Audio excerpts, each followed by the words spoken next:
తనను బీఆర్ఎస్ లో నుంచి పంపే దమ్ము ఎవరికీ లేదన్నారు ఎమ్మెల్సీ కవిత. తనపై విమర్శలు చేసేవాళ్లు తెలంగాణ తల్లి విగ్రహం మార్చితే ఏం చేశారని ప్రశ్నించారు. కేసీఆర్ కు కాళేశ్వరం కమిషన్ నోటీస్ పంపిస్తే పార్టీగా ఏమీ చేయలేదని విమర్శించారు.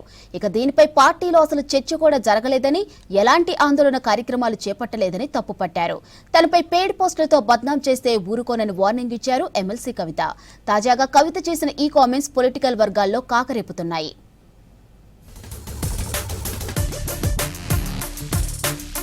బీఆర్ఎస్ లో ముసలం మరింత ముదిరింది. Party working president KTR target గా మరో బాంబు పేల్చారు ఎమ్మెల్సీ కవిత.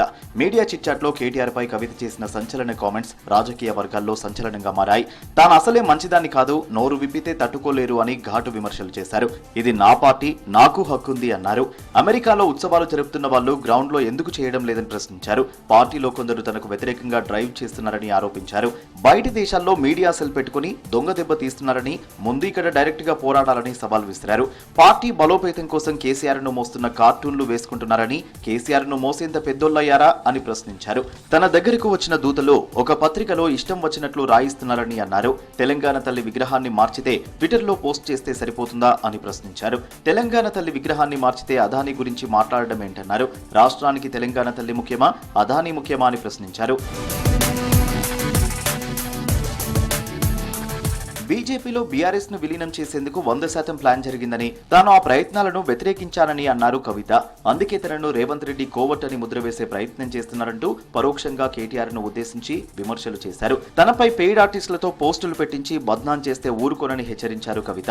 బీఆర్ఎస్ ట్వీట్లకే పరిమితమైందని, ఉద్యమాలు చేయకుండా ట్విట్టర్ లో మెసేజ్లు పెడితే చాలా అని ప్రశ్నించారు. ఇంటి ఆడబిడ్డ మీద పెయిడ్ పోస్టులు పెట్టిస్తే మర్యాద అవుతుందా అని నిలదీశారు. మా నాన్నకు నేను లేఖ రాస్తే నీకు నొప్పింటరా బై అని ప్రశ్నించారు కవిత. తమ నాయకుడు కేసీఆర్ అని, ఆయన నాయకత్వంలో తప్ప ఇతరుల లీడర్షిప్ లో పని చేయబోనని తేల్చి చెప్పారు. తనను పార్టీలోంచి బయటకు పంపే దమ్మెవరికీ లేదన్నారు. బీజేపీ వాళ్ళు హాస్పిటల్ పెడితే వెళ్లిందెవరని పరోక్షంగా హరీష్ రావును ఉద్దేశించి నిలదీశారు కవిత. తాను లిక్కర్ కేసులో అరెస్ట్ అయిన సమయంలో ఎమ్మెల్సీ పదవికి రాజీనామా చేద్దామని అనుకుంటే కేసీఆర్ వద్దని వారించారని చెప్పారు కవిత. తనకు కేసీఆర్ సపోర్టు ఉన్నందునే పదవిలో కొనసాగుతున్నానని చెప్పారు. తాను కన్ఫ్యూజన్ లో లేనని, క్లారిటీతోనే ఉన్నానని చెప్పారు. కాంగ్రెస్ మునిగే నావా అని, ఆ పార్టీలో చేరబోనని చెప్పారు. తనకు కొత్త పార్టీ అవసరం లేదని, ఉన్న పార్టీని కాపాడుకుంటే చాలని చెప్పారు. తాను అమెరికాకు వెళ్లే 20 రోజుల ముందు నుంచి వరుసగా తనపై కుట్రలు మొదలయ్యాయని, ఈ విషయాన్ని తాను అప్పుడే చెప్పానన్నారు. అమెరికాకు పోయి వచ్చేలోపు ఆ కుట్రలు చేసేశారని చెప్పారు. పార్టీలో కోబట్టి ఎవరు, ఎందుకు వాళ్లను కట్టడి చేయడం లేదని ప్రశ్నించారు.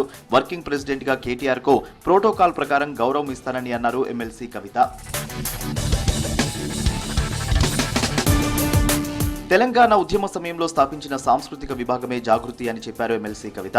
అప్పుడు చురుగ్గా పనిచేశామని, ఆ తర్వాత కేసీఆర్ సూచనలతో స్లో అయ్యామని చెప్పారు. తాను ఏ తప్పు చేయలేదని, తల వంచనని అన్నారు. అధినేత కేసీఆర్ ను కాపాడుకోవాలన్నారు ఎమ్మెల్సీ కవిత. రాజకీయాల్లో ప్రకంపనలు సహజమన్నారు బీఆర్ఎస్ మాజీ ఎంపీ వినోద్ కుమార్. ఎమ్మెల్సీ కవిత ఇష్యూ పార్టీలో తొందరలోనే కొలిక్కి వస్తుందని అనుకుంటున్నానన్నారు. కవిత ఇంత ఆవేదనలో ఉన్నారని ఇప్పుడిప్పుడే అర్థమైందన్నారు. తాను కవితను కలిసి మాట్లాడే ప్రయత్నం చేస్తానన్నారు. బీఆర్ఎస్ పార్టీ గతంలో టీడీపీ, కాంగ్రెస్, వామపక్ష పార్టీలతో కలిసి పనిచేసిందని, ఒక్క బీజేపీతో మాత్రమే పని చేయలేదని చెప్పారు. ఈ ఆలోచన ఉంటే ఎప్పుడో పొత్తు పెట్టుకునే వాళ్ళమన్నారు వినోద్. సంత్ శ్రీ సేవాలాల్ మహారాజ్, శ్రీ జగదాంబ దుర్గాదేవి, రామరావు మహారాజ్ ఆలయ 3వ వార్షికోత్సవం దేవరయాంజాల్లో జరిగింది.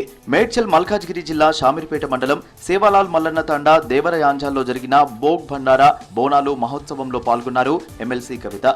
ఉదయం సొంత పార్టీ నేతలపై హాట్ కామెంట్స్ చేసిన కవిత ఉత్సవాల్లో పాల్గొని ఉల్లాసంగా నృత్యం చేశారు.